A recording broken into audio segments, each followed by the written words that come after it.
So hello everyone, आज से हम जे एडवांस के पेपर्स फिज़िक्स के डिस्कस करने वाले होंगे। बाकी सब्जेक्ट के अभी एलसी, पर अभी फिज़िक्स से स्टार्ट करेंगे। So this is the first paper I could find of J advance, है ना। 2007 का पेपर 1 है, तो आज इसी को डिस्कस करने वाले हैं, only physics section of paper 1। The first question is a question of metre bridge. तो यहाँ पे तुमको दिया गया है कि मीटर ब्रिज को जैसा रहेगा, नहीं यहाँ पे तुम्हारा एक, अरे यार थोड़ा, यहाँ पे तुम्हारा वायर रहेगा एंड यहाँ पे तुम्हारे दो रेजिस्टेंसेस रहेंगे एंड यहाँ पे बीच में कनेक्टर रहेगा एंड यहाँ पे तुम बैलेंसिंग कर रहे होगे, है ना, कि कितना रेजिस्टेंस कहाँ पे रखना है। तो ऐसे ही रहेगा, स्लाइडिंग जो कि रहेगा, यहाँ पे गैल्वेनोमीटर रहेगा and this will be some length, this will be some length. अब इसका टोटल लेंथ अगर एल है ना, यूजुअली एल जो है दिस इज़ अराउंड 100 सेंटीमीटर। बाकी दिया हुआ है यहाँ पे, लेकिन दिया भी नहीं तो अज्यूम कर सकते हो 100 सेंटीमीटर 1 मीटर का होता है generally. This is basically 100 minus L. तो पूरा वायर यूनिफॉर्म रेजिस्टिविटी वाला होता है, सो रो एल बाई ए होगा, है ना, एक की रेजिस्टिविटी। सो बेसिकली हम चेक करते हैं कि जब ये गैल्वेनोमीटर में जीरो डिफ्लेक्शन आ रहा होगा, उस पॉइंट पे हम इसको स्लाइड करना स्टॉप कर देंगे। Till then will keep sliding it this way, यहाँ से यहाँ तक ऐसे स्लाइड करते जाएंगे। जहाँ पे ये स्टॉप कर जाएगा उस मोमेंट पे हम स्टॉप हम भी कर देंगे, ठीक है। तो वो बोल रहा है 2 is connected across 1 gap and an unknown resistance x है, ये 2 है, x is greater than 2 is it's claiming. तो 2/x इज इक्वल टू, यहाँ पे हम लिखेंगे rho L by A divide by rho 100 minus L by A. तो वो रो बाई ए कट जाएगा and will only get L by 100 minus L. एक और इक्वेशन हम क्या कर दिया, अभी हमने रिप्लेस कर दिया इसको।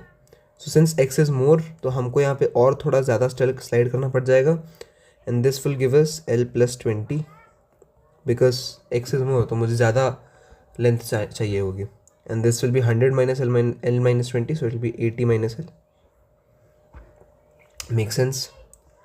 तो x by 2 is equal to L plus 20 divide by 80 minus L. दोनों इक्वेशन को सॉल्व कर देना, you'll get your आंसर। ये आ रहा है यहाँ पे, ठीक। Next, two an experiment to determine the focal length. तो यार मैं पूरा क्वेश्चन नहीं पढ़ रहा हूँ, तुम एक बार ट्राई कर लेना खुद से पॉज करके and then you can see the solution, वरना टाइम ज़्यादा लग जाएगा उसमें। सो यहाँ पे this is a question of parallax, है ना। पैरालैक्स करके एक चीज़ होती है जब तुम एक्सपेरिमेंटली डिटरमाइन करने जाते हो फोकल लेंथ को, ठीक है। एक्सपेरिमेंटली का क्या मतलब हो गया कि हम यहाँ पे मिरर रखेंगे, है ना, हम यहाँ पे मिरर रखेंगे, ऐसा सेटअप साइड व्यू से दिखा रहा हूँ। मिरर रख रहे होंगे, यहाँ पे एक ऑब्जेक्ट पिन होगा। ऑब्जेक्ट पिन मतलब जहाँ पे तुमने ऑब्जेक्ट रखा उस पर एक पिन रख दोगे, वहाँ पे फिक्स कर दिया तुमने, ऐसे होगा, ये मिरर है। बाकी यहाँ से जो तुम्हारा इमेज बन रहा है वहाँ पे एक तुम पिन रख दोगे। यहाँ पे अगर मान लो इमेज बन रहा है तुम्हारा वी पे, तुम यहाँ पे पिन रख दोगे, ठीक है। That's how it's done. बाकी तुम यहाँ पे अपनी आँख रखोगे, ठीक है, यहाँ पे अपनी आँख रखोगे और यहाँ से तुम देख रहे होगे ऐसे। बाकी जस्ट टू मेक श्योर कि पैरालैक्स नहीं हो। पैरालैक्स क्या है कि जब तुम अपनी आँख ऐसे मूव करो तो तुम्हारा इमेज जो है वो इमेज पिन के साथ ही रहे, मूव ना करे, मतलब दोनों के बीच में एक डिस्टेंस ना हो, ठीक है। पर यहाँ पे दिया जा रहा है कि when the student shifts his eye towards left, the image appears to be to the right of the object pin. तो तुम्हारा ऑब्जेक्ट पिन है उसके राइट में तुमको इमेज दिख रहा है ना, जब तुम लेफ्ट शिफ्ट कर रहे हो। तो अगर ऑपोजिट डायरेक्शन में तुम्हारा चीज़ जो है वो शिफ्ट कर रहा है, तो it means it is closer to the eye, closer to the eye, क्या, इमेज। अगर वो बोलता कि it's shifting towards the left, अगर ये लेफ्ट होता तो we will say that it is farther to the eye and hence it is closer to the mirror, मतलब वी लेस देन यू हो जाता। But since it is right, will say it is closer to the I, hence it is farther to the mirror, और उससे तुम्हारा v greater than u बन गया, ठीक है। And v greater than u है, इसका मतलब object should be place between f and 2f, है ना, वरना v ग्रेटर देन u तुम्हारा अचीव नहीं होगा। Got it. अगर ये तुम्हारा पोल है, ये तुम्हारा 2f वाला मार्क है c, बीच में तुम्हारा f होगा, है ना। अब अगर तुम यहाँ पे रख दो बियॉन्ड 2f रखने पे कहाँ इमेज बनेगी, फोकस एंड पोल के बीच में बनेगी, तो वो नहीं चाहिए अपन को, मतलब फोकस वो नहीं चाहिए अपन को। या अरे यार,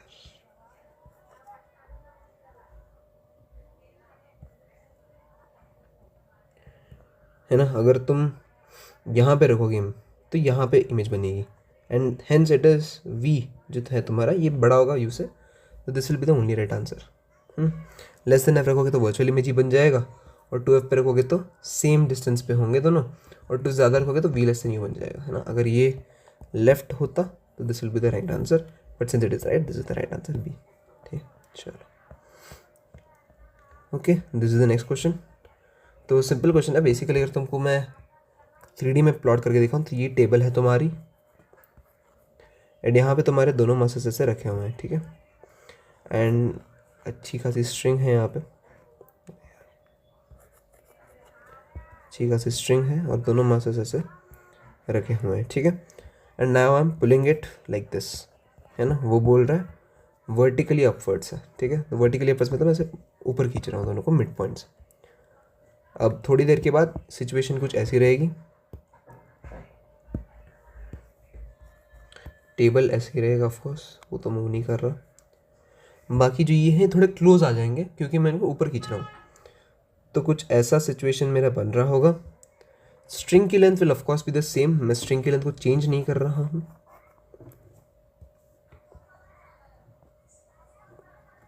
but I am still shifting it up.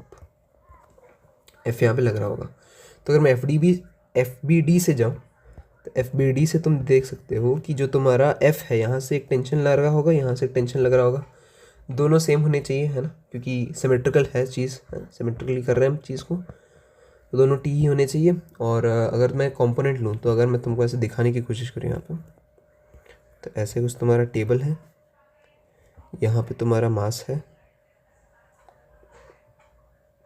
ना, and this is the wire. बाकी ये तुम्हारा ऐसे है और ये तुम्हारा ऐसे मान लो, ठीक। This I will take as theta, ठीक है। तो यहाँ पे टी एक ऐसा, यहाँ पे इसको इसके लिए फोर्स है। बाकी यहाँ पे अगर मैं एफ बी डी देखूँ तो यहाँ पे F, this is T, this is T, this is 90 minus theta, so 2t sine theta is equal to F, and यहाँ से t is equal to M A नहीं। अब यहाँ पे देखो वर्टिकल जो फोर्स होगा, vertical force will be balanced by M G and normal, ठीक है, वो बैलेंस हो जाए, क्योंकि तुम अगर ऐसे खींच रहे हो तो तुम बॉल को ऊपर नहीं लिफ्ट कर रहे, बिकॉज वाई, बिकॉज कहाँ पर है वो small but constant force, small force है, तो नॉर्मल इज इनफ कि तुम वो मतलब बैलेंस हो जाए वेट से। सो इसीलिए जो भी एक्सेलरेशन आ रहा होगा that will be from the horizontal component which is your T cos theta. So T cos theta equal to M A, and hence A is equal to T क्या है, it is basically F by two sine theta, और cos theta यहाँ पे है तो F by two M tan theta, और tan theta is basically तुम्हारा perpendicular upon base, तो root A square minus X square. अच्छा एक सेकेंड, कॉट थीटा बनेगा ना, माय बैड, टैन थीटा यहाँ आएगा, हाँ, this becomes F by two M tan theta is root A square minus X square divide by X, ये तुम्हारा X है, तो this becomes X upon root A square minus X square. तो यहाँ तुम्हारा ऑप्शन क्या गया, ठीक है। So this was how the question was meant to be solved. Anyways अगले पे चलते हैं। Long hollow conducting cylinder is kept coaxially, ठीक है। तो सिस्टम कुछ ऐसा रहेगा, सारे ऑप्शन चेक करने पड़ेंगे लाइन से। बाकी it was given to be single correct, तो तुम बस पहला ऑप्शन ही चेक कर लोगे तो you will get to know, but ठीक है, for the sake of completion हम सब कर लेंगे, ठीक है। तो यहाँ पे ऐसे कुछ सिलेंडर होगा, हॉलो है, ऐसे कुछ होगा, यहाँ पे लॉन्ग है सिलेंडर, ठीक है, ऐसे कुछ सिस्टम होगा तुम्हारा। बाकी अगर मैं यहाँ पे मैंने charge three given inner cylinder को मैं चार्ज दूंगा तो इट विल डिस्ट्रीब्यूट आउटसाइड, ऐसे कुछ प्लस प्लस प्लस कंडक्टर तो आउटसाइड डिस्ट्रीब्यूट होगा। अब क्योंकि यहाँ पे प्लस चार्ज डिस्ट्रीब्यूट हो गया है, नेचुरली यहाँ पे माइनस चार्ज इंड्यूस हो रहा होगा क्योंकि कंडक्टर, और यहाँ पे प्लस चार्ज है ना इलेक्ट्रोस्टैटिक शील्डिंग से, थ्योरी का पार्ट है भाई, है ना। तो यहाँ पे प्लस इंड्यूस हो जाएगा एंड दिस मीन्स कि यहाँ पे पोटेंशियल डिफरेंस डेवलप हो गया है, potential between the two cylinders. तो ये सही हो गया, तो naturally just A becomes right. बाकी बी को डिस्कस अगर हम करें तो बोल रहा है potential difference appears between the two cylinders when charge is given to the outer cylinder. यहाँ तो ऑफ कोर्स नॉट, यहाँ से करोगे तो इसको तो कुछ फर्क ही नहीं पड़ेगा ना, यहाँ ये जैसा है वैसा ही रहेगा। This doesn't make any difference, so this becomes wrong. No potential difference appears between the two cylinders when uniform line charge. तो लाइन चार्ज मतलब तुम ऐसे रखोगे, लाइन चार्ज को ऐसे ऐसे रहेगा। अब क्योंकि ये कुछ चार्ज है उसकी वजह से यहाँ पे, अरे यार, उसकी वजह से यहाँ पे कुछ ना कुछ चार्ज इंड्यूस होगा। अगर ये प्लस चार्ज लेके बैठा है तो here some negative charge be induced. अब क्योंकि इस पूरे को चीज़ को न्यूट्रल रखना है तो बाहर कुछ प्लस आ जाएगा, एंड क्योंकि इस पूरे चीज़ को न्यूट्रल है, यहाँ पे माइनस और यहाँ पे बाहर पे प्लस, तो ये सिस्टम बन जाएगा। तो again potential difference is induced, so the statement C becomes wrong. Same goes with the statement D, same charge density given to both the cylinder. तो यहाँ पे भी दे दिया मैंने इसको। सो दिस अगेन यहाँ पे माइनस आ जाएगा एंड ये plus will be larger than what we have initially given. मतलब बाहर जो इंड्यूस हो रहा है हमने जो दिया उससे ज़्यादा होगा, क्योंकि यहाँ पे कुछ नेगेटिव भी आया है तो उसको बैलेंस करने के लिए बाहर को ज़्यादा पॉजिटिव भी आना पड़ेगा। So again potential difference is obviously developed, so this also becomes wrong. Next question, consider neutral conducting surface, positive charge place outside. तो बेसिकली कुछ ऐसा सीन रहा होगा, यहाँ पे हमने कुछ पॉजिटिव चार्ज प्लेस कर दिया, तो यहाँ पे थोड़ा ज़्यादा माइनस, यहाँ पे थोड़ा कम माइनस, पर बाकी न्यूट्रल रखना है तो यहाँ पे ज़्यादा प्लस, यहाँ पे थोड़ा प्लस, ठीक है। तो ओवरऑल जितना माइनस है उतना प्लस भी आएगा, क्योंकि न्यूट्रल कंडक्टिंग स्फीयर है। अचानक से चार्ज अंदर नहीं आ जाएगा, इंड्यूस हो जाएगा बाहर भी और अंदर भी, लेकिन नेट चार्ज अगर हम बात करें तो 0 ही रहेगा, ठीक है। सर्किट डिस्कनेक्टेड, ठीक है। स्विच एस को ओपन है तो यहाँ पे ये सीरीज़ में बन जाएंगे, तो 6 × 3/9 मतलब 2 microfarads, and this is basically series में तो 9 ohm. When the switch S is open तो आई तुम्हारा 1 एम्पियर हो जाएगा, और potential difference basically becomes 9 volt across this, तो अक्रॉस दिस पे 9 वोल्ट होगा, तो Q initial is equal to 9 × 2 which is 18 microcoulombs, ठीक है। बाकी Q फाइनल अगर हम देखें तो यहाँ पे अब तुमने इसको कनेक्ट कर दिया है, राइट। तो बाकी स्टडी स्टेट में जो है ये दोनों करंट लेना बंद कर देंगे। तो this becomes basically an open circuit. Open circuit बन गया तो फिर से तुम्हारा जो है यहाँ पे पोटेंशियल अगर मैं लिखने की कोशिश करूँगा तो, अरे मिटाते नहीं, रुको इसको, ऐसे है ना, ये 0, this becomes 9, this becomes y and this also becomes y। मतलब पोटेंशियल की बात करो, x मान लो, इसको भी x मान लो, ठीक है। सो दोनों ही x है क्योंकि सेम एक ही वायर है ना, शॉर्ट हुआ है। और यहाँ पे 9, यहाँ पे 0, यहाँ पे 9, यहाँ पे 0, और क्योंकि करंट 1 एम्पियर ही फ्लो करेगा, क्योंकि इस अगर हम ओपन सर्किट मान ले तो this becomes essentially an 1 ampere circuit, तो आई विल स्टिल बी 1, लेकिन वोल्टेज अब क्योंकि यहाँ पे x है, ये x तुम्हारा क्या बन जाएगा, 9 - x/3 is equal to x - 0/6, है ना। तो काट कूट दो भाई इसको, ही बनेगा 2, 18 - 2x is equal to x, तुम्हारा x बन गया 6, ठीक है।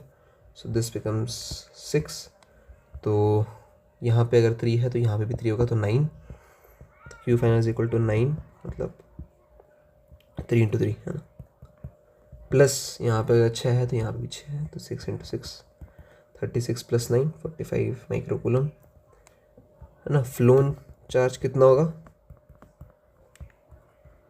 45 - 18 विच बिकम्स 27, उतने बन रहे ना, हाँ उतने बन रहे, 27 माइक्रोकूलम, ठीक है। तो this is your answer. Next question, a ray of light travelling in water is incident on its surface open to air. तो यहाँ पे पानी है, यहाँ से तुमने लाइट गिराई, अब क्योंकि यहाँ पे तुमने क्रिटिकल एंगल से कम है तो थोड़ा बहुत रिफ्लेक्ट हो जाएगा एंड थोड़ा बहुत रिफ्रैक्ट हो जाएगा. This will be theta, this will be theta R. क्योंकि रे तुम्हारी away from the normal bend करेगी क्योंकि it's going into the air, है ना, और air is water is much denser. तो away from the normal, so theta R is greater than theta, है ना. और ये भी तुम्हारा थीटा ही होगा. This is pi by two minus theta, this pi by two minus theta. तो ये होल एंगल तुम्हारा बन जाएगा pi minus theta plus theta R, है ना. तो हमको देखना है कि थीटा आर प्लस ये is greater than two theta, theta plus theta, और पाई माइनस ये जो भी है is less than pi minus two theta. ठीक है, so would be less than. तो ये सही हो गया. नेक्स्ट रेस्ट मास एनर्जी का क्वेश्चन है भाई, थियोरेटिकल पार्ट है ना. तुम न्यूक्लियर फिजन करवा रहे हो, है ना. एनर्जी ना शुड मतलब product should be more stable. तो उस वजह से option A should be right answer. Nuclear physics का पार्ट है. यहाँ पे ये भी मॉडर्न फिजिक्स कैलकुलेशन वाला पार्ट है, खुद कर लेना. ठीक है, बस फॉर्मूला लगाना है. बाकी आई ट्राई कि मॉडर्न फिजिक्स वाला कुछ लेक्चर ला दूँ मैं. ठीक है, so that I can try. Modern physics मतलब तुम्हारा पूरा मॉडर्न फिजिक्स है ना, मतलब न्यूक्लियर फिजिक्स भी हो गया, डुअल नेचर ऑफ मैटर भी हो गया, एटॉमिक फिजिक्स हो गया, और उसमें भी रेडियो एक्टिविटी और एक्सरे, है ना. ये मेंस में जनरली नहीं होते तो लोग इसको इग्नोर कर देते हैं, लेकिन एडवांस में आता है और मेंस भी कई बार पूछे गए, है ना. जब से डिलीट हुआ तब से ज़्यादा पूछे जा रहे हैं इनफैक्ट. तो वो भी बढ़ा दूँगा. तो ये सब कवर हो जाएंगे. ठीक है, अगला क्वेश्चन. अगला कह रहा है कि रफ हॉरिजॉन्टल सरफेस. ठीक ठीक ठीक. हाँ, तो स्टेटमेंट 2 देख लो. Coefficient of friction decreases. नहीं होने वाला ऑब्वियसली, क्योंकि coefficient of friction only depends on material. Material पे जो फिक्स हो गया वो फिर से चेंज नहीं होने वाला. तो S2 डायरेक्टली बिकम्स फॉल्स, सो C बिकम्स राइट. बाकी यहाँ पे यार मैकेनिकल एनर्जी से कर सकते हो. यहाँ पे तुम्हारी ये हो रहा होगा कि हॉरिजॉन्टल है तो पोटेंशियल एनर्जी में कोई डिफरेंस नहीं आने वाला. तो मैकेनिकल एनर्जीज के ई प्लस पी, है ना. और तुम चेंज की बात कर रहे हो, दिस इज बेसिकली चेंज. तो दिस इज बेसिकली के ई प्लस पी ई, मतलब फाइनल और इनिशियल में कितना चेंज आ रहा है उसका कंपैरिजन है ये. फाइनल माइनस इनिशियल इसका है. अब क्योंकि यहाँ पे केस 1 में P E is essentially zero, क्योंकि सरफेस पे सब बात हो रही है ना. तो P initial is equal to zero, P final is equal to zero. तो सिर्फ के ई फाइनल माइनस के ई इनिशियल होगा, के फाइनल माइनस के इनिशियल. वेराज अगर मैं सिचुएशन 2 में देखूँ, तुम्हारा केस 1 हो गया, वेराज सिचुएशन 2 में देखूँ तो वहाँ पे स्टोरी अलग है. वहाँ पे तुम पोटेंशियल एनर्जी भी कंसिडर कर रहे होंगे, है ना. तो उसमें कोई चेंज आ जाएगा तो उसकी वजह से तुम्हारा जो डिक्रीज़ है वो कम हो जाएगा, क्योंकि the potential energy change will be positive. उस कारण ये थोड़ा मॉड्यूलर से अगर तुम कंपेयर करोगे तो वो कम आ जाएगा. लिख के देखना, आ जाएगा. मैं नहीं लिख रहा, मैं लिख चुका हूँ, तुम लिखो. नेक्स्ट, ये थोड़ा अच्छा क्वेश्चन है. तो ऐसे दिखने में तो सिंपल क्वेश्चन लगेगा, but there is a beauty to it. तो पढ़ लेते एक बार क्वेश्चन को. Statement 1 says that in an elastic collision between two bodies, the relative speed of the bodies after collision is equal to the relative speed before the collision. Statement 2, in an elastic collision, the linear momentum of the system is conserved. पहली बात, statement 2 अगर हम देखें तो it's always conserve. क्या? Linear momentum of system. Elastic हो या inelastic हो, लीनियर मोमेंटम हमेशा कंजर्व रहता है.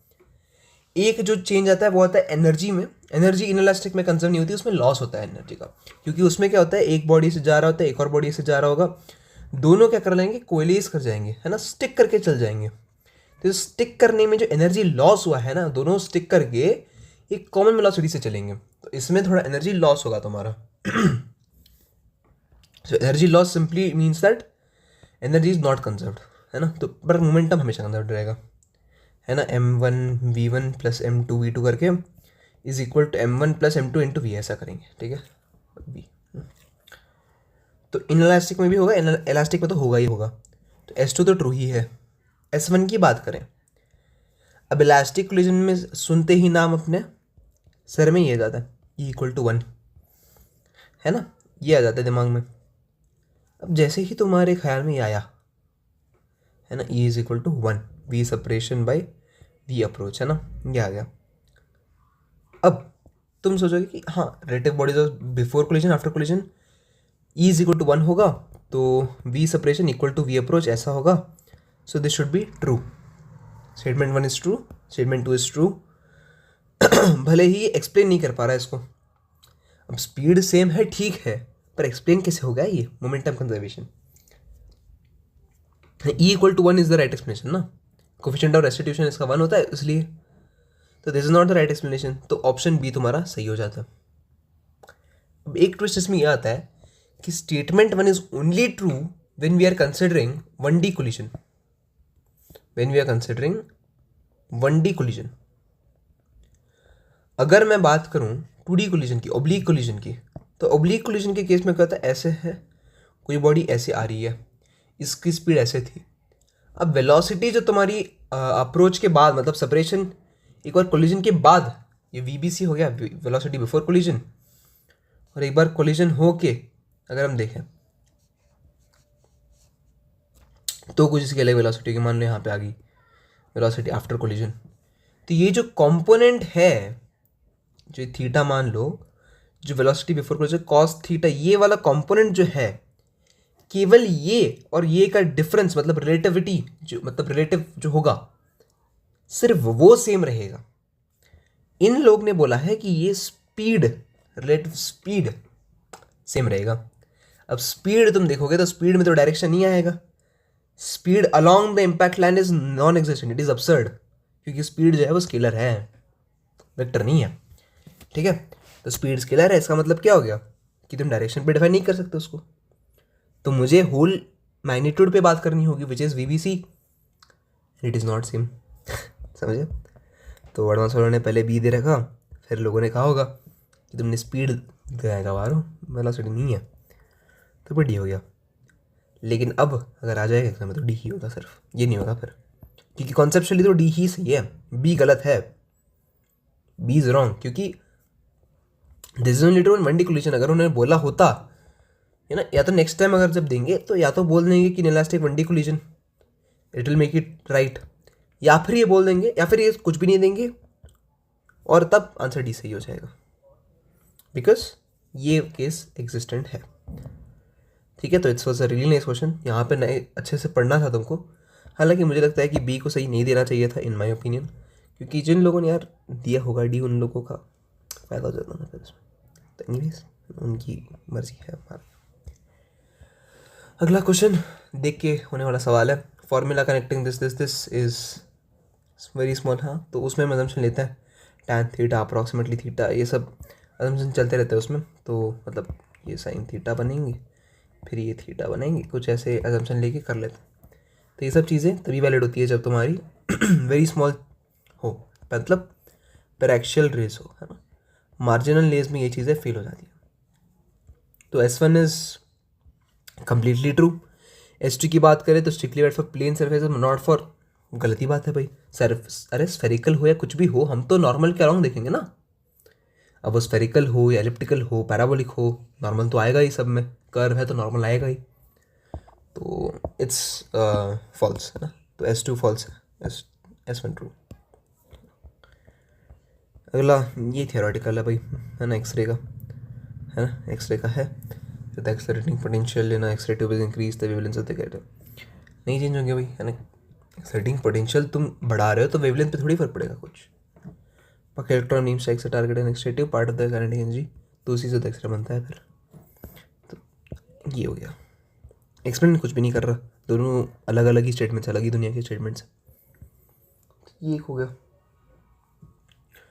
हाँ, इसमें यार देखो ये पैराग्राफ क्वेश्चन है, 14 से 16 तक एक पैराग्राफ है, और 17 से 19 तक एक पैराग्राफ है। पता नहीं क्या एरर है, यहाँ पे प्रिंट नहीं हुआ है, करेंगे अभी डिस्कस, मैंने सही क्वेश्चन निकाल रखे हैं, पर उससे पहले एक बार मैच कर रहे थे, उसके बाद फिर पैराग्राफ पे जाएंगे, ठीक है। हाँ जी, तो पहला मैच है। अब इसमें एक बार मैच का पैटर्न स्कीम बता देता हूँ, मार्किंग स्कीम जो है।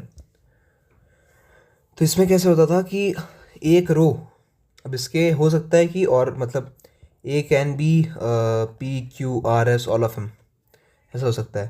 तो इसमें मार्किंग ऐसा था कि अगर तुम सब अगर ठीक से मैच करते हो ए बी सी डी तो तुम्हारा +4 होगा, और अगर तुम लेट्स से मतलब दो गलत कर देते हो, दो रोज को, है ना, तो तुम्हारा नहीं, एक करोगे तो +4 हो, +1 होगा, मतलब अगर कोई एक सही हो या दो सही हो तो +2 होगा, और अगर तुम्हारा गलत हो तो 0 होगा, है ना। बाकी अगर सब कर देते तो +6 था शायद, if I am not wrong, है ना, सब कर देते +6 था। यस, तो एनीवेज यहाँ पे it says GMEMS, units and dimensions का सिंपल सा क्वेश्चन है भाई, सब समझ आना चाहिए। F is equal to GMM/r², तो r² यहाँ ला दो, यहाँ से तुम्हारा लगा देना भाई, है ना, जो लगाना है ना। यहाँ पे न्यूटन बन जाएगा, kg मीटर/सेकंड², ये तुम्हारा मीटर², ये मीटर क्यूब बन गया, जो मैच कर आप देख लो, है ना। बाकी ये एक बार चेक कर लो यहाँ पे ना, if you see closely, volt क्या है, newton per coulomb into metre into coulomb into metre, ये गया फिर से न्यूटन मीटर² बन गया। तो ये दोनों सेम ही है ना, दे आर सेम। बाकी शायद ये भी दोनों सेम होंगे क्या, यहाँ पे फराड है तो C/वोल्ट, है ना, नहीं क्यू मतलब कूलम/वोल्ट, है ना, सही लिखा ना मैंने, सही था। और ये वोल्ट² हो गया तो CV आ गया, है ना, CV, और पर kg, है ना। तो तुम देख रहे होगे CV², अच्छा रुको, अच्छा CV² तो मैं एनर्जी हो गया ना, हाँ तो एनर्जी का तुम्हारा kg मीटर/सेकंड² आ गया, ये kg है तो ये कट गया, तो मीटर/सेकंड, हाँ तो ये आ गया ना, ये दोनों सेम बन जाएंगे। तो ऐसे देख सकते हो, है ना। यहाँ पे भी ये V² आ जाएगा, ये तुम्हारा देख लो, F अपॉन क्या है, QVB होल², तो F से ये कट गया, तो फिर V², ये भी सेम बन गया। यहाँ पे भी G जो है तुम्हारा वो एक्सेलरेशन ड्यू टू ग्रेविटी है, तो वो GM/r² होता है। तो यहाँ एक बार यहाँ मल्टीप्लाई करके यहाँ एक मल्टीप्लाई कर देना, तो मीटर/सेकंड² मीटर²/सेकंड² बन जाएगा। तो यहाँ भी आ जाएगा, यहाँ पे आ जाएगा, देख लेना फिर वो, है ना, यहाँ यहाँ ये भी आ जाएगा, ये भी। तो वो अपने आप मैच कर लेना, बहुत आसान है ना। नेक्स्ट, हाँ ये थोड़ा कॉन्सेप्चुअल है। यहाँ पे वो बोल रहे हैं कि एक स्ट्रेट मेटालिक वायर है, उसमें हमने चार्ज कैपेसिटर डाला है एंड्स ऑफ द वायर पे, मतलब ऐसे, मतलब पूरे में ही रेजिस्टेंस है वायर में, इस पूरे ही वायर में रेजिस्टेंस है। मैं बस दिखाने के लिए कि रेजिस्टेंस है, क्योंकि हम वायर को यूजुअली मतलब बिना रेजिस्टेंस के मानते हैं ना, तो वो मानना नहीं चाहिए बोल के मैंने क्या किया, रेजिस्टेंस से यहाँ पे दिखा दिया, ठीक है। यहाँ पर एक कैपेसिटर आ गया, अब बस इसमें करंट, अब चार्ज है तो डिस्चार्ज करेगा ये, तो चार्ज इससे निकल रहा होगा, कोई करंट इससे फ्लो कर रहा होगा। बाकी Q is equal to Q0 e⁻⁻KT के फॉर्म में इसका चार्ज ख़त्म हो रहा होगा, तो I is equal to dQ/dt, तो अराउंड -K Q0 e⁻⁻KT, इसमें तुम्हारा चार्ज आ रहा होगा। तो A के लिए P नहीं हो सकता, अरे कैसे करूँ, APQRSBCD, है ना, P नहीं हो सकता, बाकी Q हो सकता है, क्या होगा, क्योंकि करंट तो फ्लो कर रहा है ना कुछ, तो थर्मल एनर्जी तो आएगी। कांस्टेंट पोटेंशियल डिफरेंस, है ना, कांस्टेंट तो नहीं होगा ना, वो पहले मैक्सिमम होगा बाद में 0 हो रहा होगा, तो ये भी गलत हो गया। चार्ज ऑफ मैग्नीट्यूड अपेयर, है ना, चार्ज भी नहीं अपेयर रहेंगे, अरे कांस्टेंट मैग्नीट्यूड क्यों अपेयर होंगे, जब ओपन सर्किट होगा तब अपेयर होंगे ना, बाकी तो फ्लो ही करते रहेंगे ना, यहाँ पे तो फ्लो करते रहेंगे चार्जेस, तो एक जगह पे जाके बैठेंगे नहीं, जमा नहीं होंगे basically. Wire is moved perpendicular to its length with a constant velocity in uniform magnetic field perpendicular to the motion. Constant current तो यहाँ भी फ्लो नहीं होगा, है ना, ये कांस्टेंट करंट फ्लो हो गया, तो मतलब ओपन सर्किट हैगा ना ये, तो फ्लो कैसे करेगा करंट, बात समझ रहा हो। लेकिन EMF इंडक्स ज़रूर होगा, तो Q भी नहीं होगा, R हो जाएगा, S भी हो जाएगा, है ना, मतलब PQ नहीं होगा, RS हो जाएगा, क्योंकि इंड्यूस डीएमएफ का कॉन्सेप्ट पता है तुमको, और क्योंकि ओपन सर्किट है तो एक जगह पे प्लस माइनस जाके बैठ जाएंगे, ठीक है। अगला तुम्हारा सी का, wire is placed in constant electric field at has a direction along the length of the wire. अब इसमें तो भाई मतलब तुमने सोचो, तुम एक वायर है, उसके अलोंग इलेक्ट्रिक फील्ड है, तुमने वहाँ पे रख दिया है, तो चार्जेस तो मूव करेंगे, लेकिन कांस्टेंट करंट नहीं, यहाँ पे भी नहीं होगा, है ना। कांस्टेंट करंट यहाँ पे भी नहीं होगा, बिकॉज अनइवन फ्लो रहेगा ना भाई चार्जेस का। तुम सोचो यहाँ पे एक ओपन सर्किट है, समझ रहे हो? तो सी पे ये भी गलत हो जाता है, थर्मल एनर्जी अब करंट ही नहीं कर रहा तो यहाँ कहाँ से आएगा, ये भी गलत हो गया। कांस्टेंट पोटेंशियल डिफरेंस, ये भी नहीं होगा, क्यों नहीं होगा? ये देखो इलेक्ट्रिक फील्ड जो है कांस्टेंट इलेक्ट्रिक फील्ड है ज़रूर, लेकिन एक टाइम पे क्या होगा ना, जाके बैठ जाएंगे चार्जेस यहाँ पे। तो ये जो कंडक्टर है, मतलब वायर है ना ऑब्वियसली, मेटालिक वायर कंडक्टिंग, तो एक टाइम पे ना इलेक्ट्रॉन्स का फ्लो रुक जाएगा और वो अंदर के सरफेस को इक्विपोटेंशियल बना देंगे कंडक्टिंग में। मतलब मैं प्योर इलेक्ट्रो के पॉइंट से व्यू पॉइंट से देखूँ अगर, तो उसके कारण क्या हो जाता है, यहाँ पे ये गलत हो जाता है, मतलब ये गलत हो जाता है।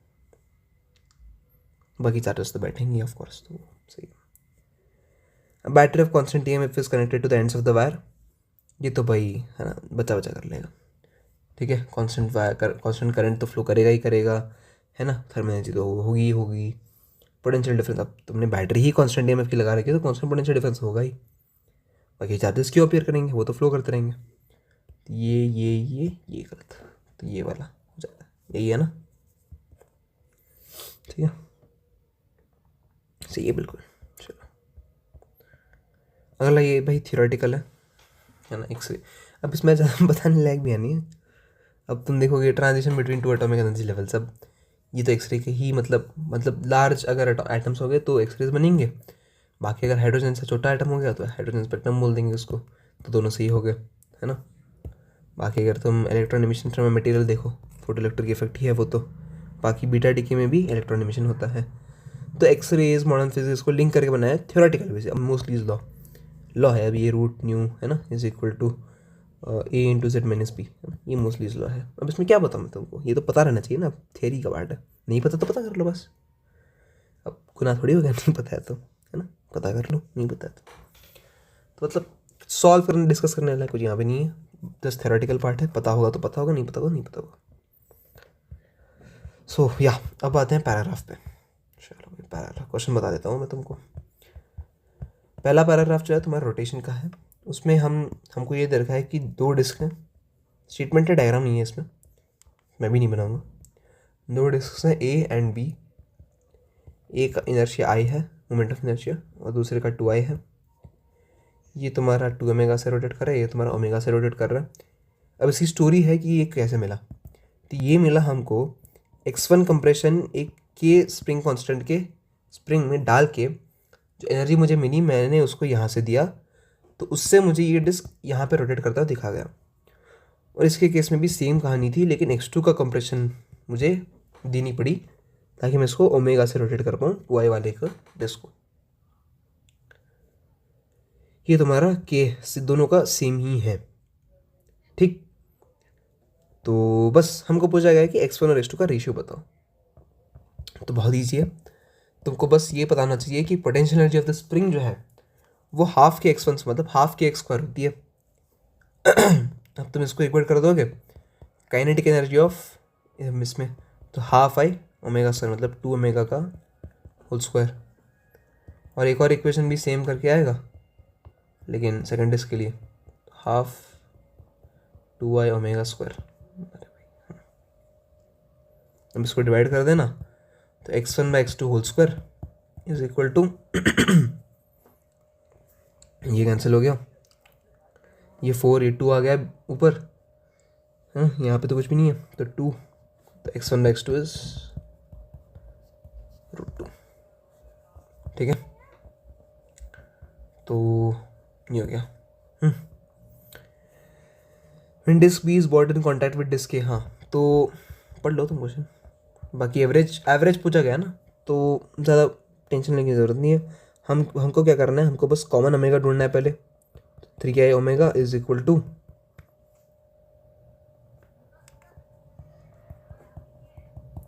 ये, इससे तुम्हारा मतलब ओमेगा स्टार बोल दो, तो ओमेगा स्टार तुमको ओमेगा के टर्म्स में मिल जाएगा। ये जब तुमको मिल गया तो omega star minus omega initial, तो omega final minus omega initial divide by time,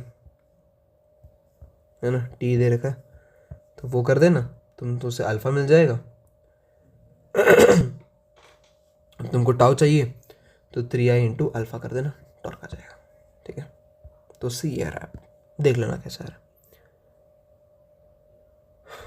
शायद मेरे ख्याल से 2 ओमेगा में 9 आ रहा होगा ना, शायद से, देख लेना फिर तुम खुद। Loss of kinetic energy during the above process, simple है, यहाँ से जो आया half 3i into omega star whole square minus मतलब ये कहाँ पे हो, ये चीज़ यहाँ पे डाल देना बस। ठीक है, तो देखो रोटेशन के 3 क्वेश्चन ऐसे ही हो गए, ज़्यादा कॉन्सेप्चुअल भी नहीं थे, बस फॉर्मूला बेस्ड थे मेरे ख्याल से, तो ये है ना। तो या अगला फ्लूइड्स हीट एंड थर्मोडाइनमिक्स, थोड़ा उसका मिक्सचर है, मेनली तो हीट एंड थर्मोडाइनमिक्स ही है, लेकिन फ्लूइड्स का भी थोड़ा हल्का हल्का सा स्वाद देखने को मिलेगा यहाँ पे। तो क्वेश्चन ये है कि एक मेरे पास पिस्टन है, ऐसे पिस्टन ही सिलेंडर है, मेरे पास एक सिलेंडर है, उसका बॉटम ओपन है और टॉप में एक छोटी होल है, एक छोटा होल है, सिलेंडर का लेंथ L0 है और इसका रेडियस R है ना, रेडियस R है, लेंथ L0 है। अब मैंने इसमें क्या किया, पिस्टन डाल रखा है एक L लेंथ पे, ठीक है, ऐसे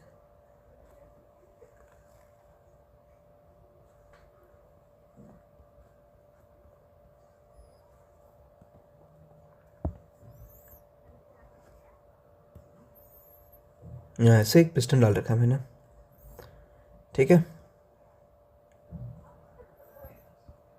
दिस इज द पिस्टन और ये तुम्हारा L लेंथ पे है कुछ, ठीक है, दिस इज योर स्टोरी। अब वो बोल रहा है कि पिस्टन को तुमने अब पुल किया हल्के हल्के से डिस्टेंस 12 में, from the top the pressure in the cylinder between its top and the piston will be. अब पॉइंट ये है कि यहाँ पे एक क्वेश्चन में तुमको दे रखा है कि पिस्टन इज, मतलब ये जो पूरा चेम्बर है, दिस इज थर्मली कंडक्टिंग, मतलब यहाँ पे आइसोथर्मली सब चीज़ें हो रही होंगी, तो we can use P V is equal to constant. बस इसी पे पूरा क्वेश्चन है, ठीक है। तो बाकी पहला तो इजी है यार, है ना, पहले में क्या है, तुम्हारा होल है ना, तो यहाँ पे बस पी नॉट ही आ रहा होगा, तो मतलब पिस्टन को खींच रहे हो, तुमको कुछ भी लगाने की ज़रूरत नहीं है, नॉर्मल मतलब हवा जो है वही है ना।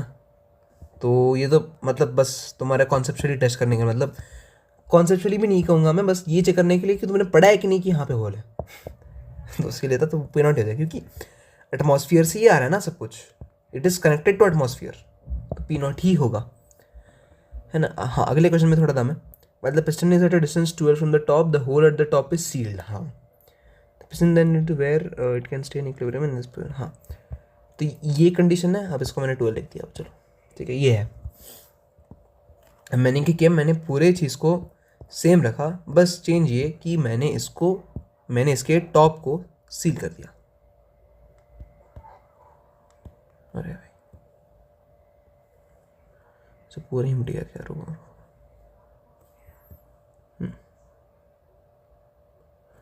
ये सील कर दिया मैंने फिर ऐसे सील कर देते, रुको, ऐसे मैंने सील कर दिया, ठीक है, अभी सील्ड है। अब पी वी कॉन्स्टेंट अगर मैं लिखने की कोशिश करूँ यहाँ पे, अब देखो पहले तो मतलब जैसे ही मैंने सील किया,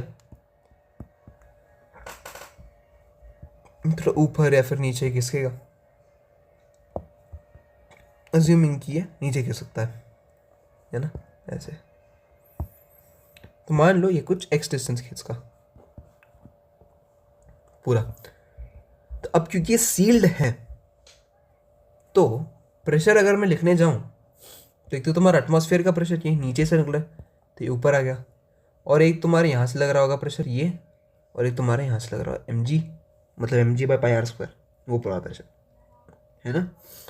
तो फोर्सेस अगर मैं लिखने की कोशिश करूँ तो एक तुम्हारा एटमॉस्फेयर लगा रहे हो ऊपर से, मतलब ऊपर, और ये इक्वल है PA प्लस mga, मतलब mg के, ठीक है।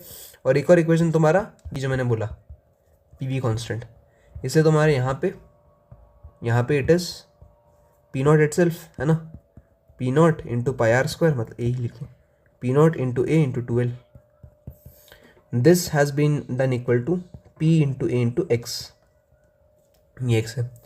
अब ये P यहाँ से देख लेना, ये पुट कर देना, आंसर पा लेना, ठीक है। तो बस यही था इसमें। अगला क्वेश्चन भी सेम है, same in the sense cheese same करनी है, बट थोड़ा लॉजिक अलग है। थोड़ा इसमें लॉजिक ये है कि इसमें भी PV कांस्टेंट लगाओ, पर यहाँ पे लिक्विड है तो इसमें एक्स्ट्रा ये वाला टर्म आ जाएगा, ठीक है। तो तुम अच्छे से करना।